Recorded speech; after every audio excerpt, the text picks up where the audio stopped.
Welcome back नाज़रीन। Bulletin की बाकायदा शुरुआत कंदासीं अहम ख़बर सां। सिंध के मुख़्तलिफ़ शहरनि में बरसात जो सिलसिलो जारी है। हैदराबाद, जामशोरो, मीरपुर ख़ास, थरपारकर, उमरकोट, टंडो अलियार, मटियारी, खैरपुर में बरसात पई है। सखर, कंदकोट, शिकारपुर, जेकबाबाद ज़िलनि के नंढनि वॾनि शहरनि में बरसात पई है।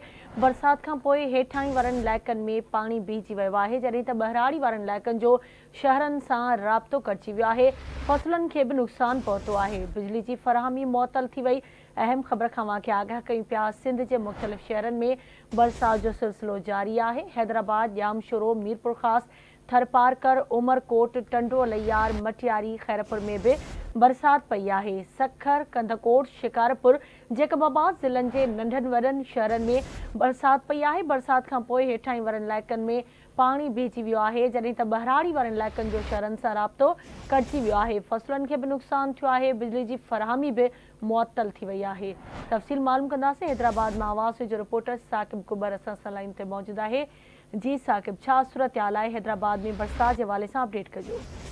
जी बिल्कुल, मां खे ॿुधाईंदो हलां त सॼी सिंध जीअं सिंध जे ॿिए नंबर वॾे शहर हैदराबाद में बि गुज़िरियल 2 कलाकनि खां तेज़ बरसात जो जेको आहे उहो हलंदड़ आहे। हिन वक़्तु हैदराबाद शहर जे हेठाहीं वारा इलाइक़े में जेको आहे बरसात जो पाणी बीहण जेको आहे उहो शुरू थी वियो आहे। मां तव्हांखे ॿुधाईंदो हलां त बरसाति पवण खां पहिरियों जेको आहे हैदराबाद जी ज़िले इंतज़ामिया ऐं मेयर हैदराबाद पारां इहे कोशिशूं कयूं वयूं त जीअं बि बरसाति पवंदी त असां इलाइक़नि में किथे बि बरसाति जो पाणी जेको आहे उहो जमा न थींदो। पर हिन वक़्तु हैदराबाद जे मुख़्तलिफ़ इलाइक़नि में बरसाति जो पाणी जेको आहे उहो बीठल आहे ऐं बरसाति हलंदड़ आहे। जॾहिं त मां तव्हांखे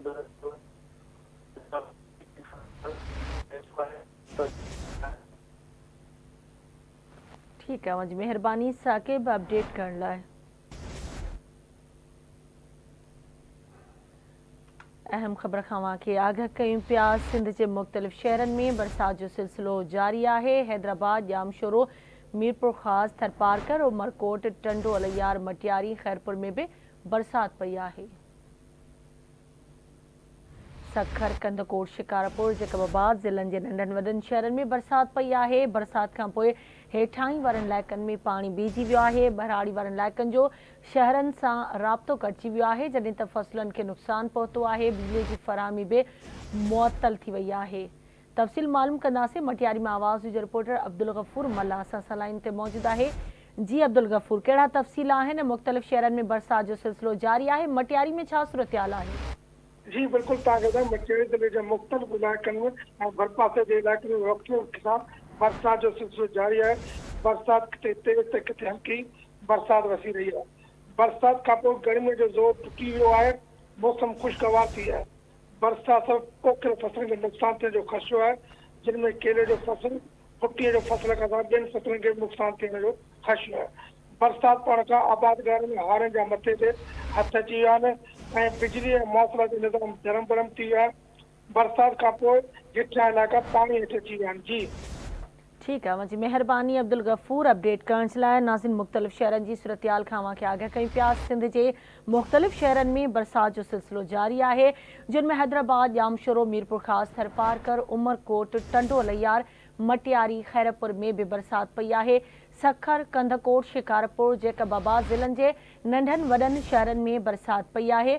बरसात खां पोइ हेठाहीं वारनि इलाइक़नि में पाणी बीहजी वियो। बहिराड़ी वारनि इलाइक़नि जो शहरनि सां राब्तो कटिजी वियो आहे। फसलनि खे भी नुक़सानु पहुतो आहे, जॾहिं त बिजली की फराहमी मुअतल थी वई आहे। अव्हांखे ॿुधायूं पिया, सिंध के मुख़्तलिफ़ शहरनि में बरसात पई है, जंहिंखां पोइ गर्मी जो ज़ोर टुटी वियो आहे। मौसम खुशगवार बणिजी वई है, जॾहिं त हेठाहीं वारनि इलाइक़नि में पाणी बीहजी वियो आहे। बहिराड़ी वारनि इलाइक़नि में बिजली जो निज़ाम भी मुतासिर थियो आहे। हैदराबाद, जामशोरो, मीरपुर ख़ास, थरपारकर, उमरकोट ऐं ॿियनि शहरनि में भी बरसात पई है। तफ़सील मालूम कंदासीं। जामशोरे में आवाज़ जो रिपोर्टर अली मुराद चांडियो खान। जी अली मुराद, छा सूरत हाल है? जामशोरो में बरसात जो सिलसिलो जारी है। जी जी बिल्कुल, जामशोरो शहर ऐं भरपासे वारे इलाइक़नि में तेज़ हवाउनि सां बरसात जो सिलसिलो जारी है। जामशोरो शहर, आरबीबी कॉलोनी, ॻोठ साईं ॾिनो मला, ॻोठ यूसुफ खोतो, ॻोठ मिस्री खोतो, अलियाबाद, मंजूराबाद, सन, लकी शाह सदर, मांजंद, थाणो बुला खान, कोटड़ी, नूरियाबाद, लूणीकोट, थाणो आरूफ खान ऐं भरपासे वारे इलाइक़नि में पवंदड़ बरसाति माहौल खे खुशगवार बणाए छॾियो आहे। जॾहिं त बरसाति शुरू थींदे ई बिजली जी अकूट जो सिलसिलो भी जारी है।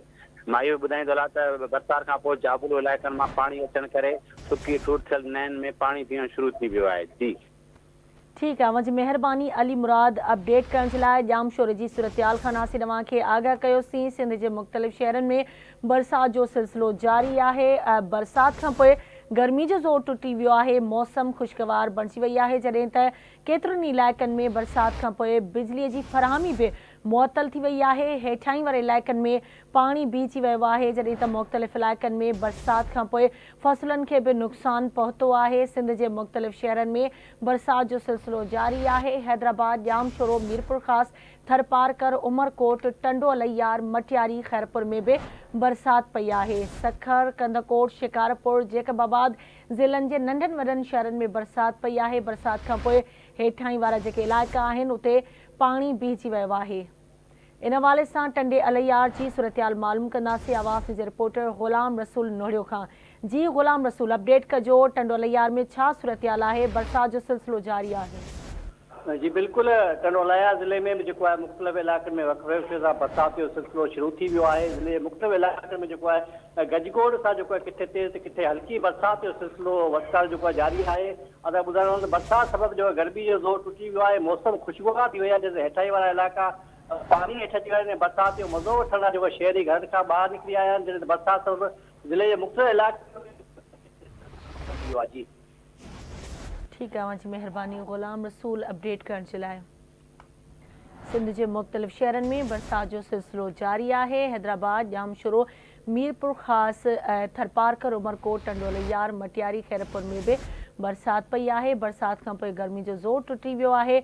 मौसम खुशगवार बणिजी वई आहे। केतिरनि ई सिंध जे इलाइक़नि में बरसाति खां पोइ माण्हू मौसम जो लुत्फ़ अंदोज़ थी रहिया आहिनि, जॾहिं त केतिरनि इलाइक़नि में हेठाहीं सबबु पाणी बीठल आहे ऐं बिजलीअ जी फ़राहमी बि मुअतल थी वई आहे ऐं केतिरनि ई इलाइक़नि में फ़सलुनि खे नुक़सान बि रसियो आहे। जॾहिं त हिन वक़्तु बि बरसाति जो सिलसिलो जारी आहे। मुख़्तलिफ़ शहरनि में बरसाति पइजी रही आहे। जेकबाबाद ज़िलनि जे नंढनि वॾनि शहरनि में बि बरसाति पई आहे। बरसाति खां पोइ हेठाहीं वारनि इलाइक़नि में पाणी बीहजी वियो आहे। बहिराड़ी वारनि इलाइक़नि जो शहरनि सां राब्तो कटिजी वियो आहे। फ़सलुनि खे नुक़सान बि रसियो आहे ऐं बिजलीअ जी फ़राहमी बि केतिरनि ई इलाइक़नि में मुअतल थी वई आहे। कंदकोट मां सूरतयाल मालूम कंदासीं आवाज़ जे रिपोर्टर पीर बख्श बंगवार खां। जी पीर बख्श, अपडेट कजो इन हवाले सां।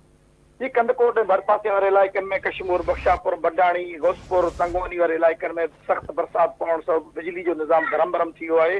जॾहिं त गुज़िरियल 6 कलाकनि खां मुसलसल जेको तेज़दार बरसाति रहण सां जेको सारियालो फसल आहे उन में पाणी बीहण सां सारनि जे फसल खे इंतिहाई जेको आहे नुक़सानु रसियो आहे ऐं जेके ग़रीब मिसकीन माण्हू हुया जंहिंजा झूपड़ियूं हुया उहे जेको आहे घर बि मुकमल तौर ते बरसाति में टिनी विया आहिनि ऐं ख़तमु थी चुका आहिनि। ज़िले इंतिज़ामिया पारां कंहिं बि क़िस्म जो को बि उपाउ न वरितो वियो आहे।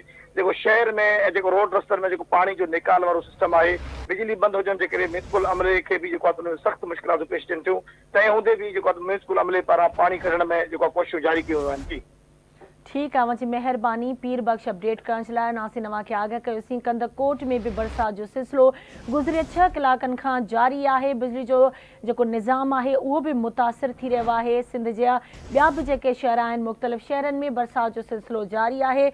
हैदराबाद, जामशोरो, मीरपुर ख़ास, उमरकोट, थरपारकर, टंडो अलैयार, मटियारी, खैरपुर में भी बरसाति पई आहे। कंदकोट, सखर, शिकारपुर, जेकबाबाद ज़िले जे नंढनि वॾनि शहरनि में बरसाति पई आहे। बरसाति खां पोइ जेके हेठाहीं वारा इलाइक़ा आहिनि उते पाणी बीहजी वियो आहे, जॾहिं त बहिराड़ी वारनि इलाइक़नि जो शहरनि सां राब्तो कटिजी वियो आहे।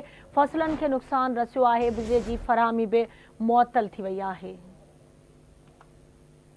अपडेट कयूं पिया खे मौसम के हवाले सां। सिंध के मुख़्तलिफ़ शहरनि में बरसाति जो सिलसिलो जारी आहे।